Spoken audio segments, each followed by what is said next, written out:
ឯងឮសំឡេងអូនយំនឹកបញ័រដើមទ្រូងមានអារម្មណ៍ថាអូនបែកគេកាន់ទូរស័ព្ទខលទៅអូនភ្លាមអូននៅស្ងៀមមិនឆ្លើយបងទេតែឮសំឡេងគេក្បែរស្រែកជេរស្ដីអូនបែកអូនទៅស្មានគេនៅអាចថែអូនបានមិននឹកស្មានគេសាមានធ្វើបាបមានស្ងួនបើពេលនោះបងនឹងដើរចេញហើយបងដេញឲ្យគេឆ្ងាយអូនតែពេលនេះមិនសូនក៏មិនក្រំគ្រាបងខំហើយឲ្យអូនស្គាល់គេព្រមតែគេទើបយើងឆ្ងាយគ្នាគេមកដល់បងអស់វេលាគេទៀមទាឲ្យអូនបែកបងខំហើយឲ្យអូនទៅគេបិទផ្លូវស្នេហ៍ឲ្យគេថែម្ដងស្មានអូនសុខបែកក្រំបេះដូងសុំទុំផងម្ចាស់ស្នេហ៍បងអើយបងឈួតមួយពេល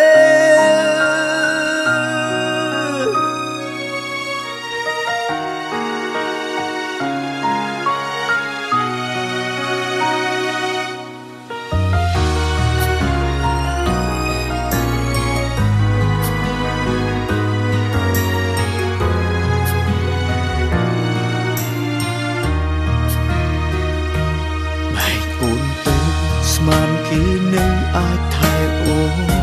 បានមិននឹកស្មានគេសាមានធ្វើបាបមាន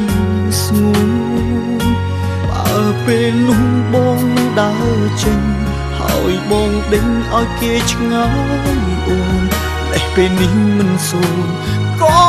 មិនក្រំគ្រាបងខំហើយឲ្យអូនស្គាល់គេតែគេទើបយើងឆ្ងាយគ្នាគេមកដល់បងអស់វេលាគេទៀមទាឲ្យអូនបែកបងខំហើយឲ្យអូនទៅគេបិទផ្លូវស្នេហ៍ឲ្យគេថែម្ដងស្មានអូនសុខបែកក្រំបេះដូងសុំទុំផងម្ចាស់ស្នេហ៍បងអើយបងឈួតមួយពេល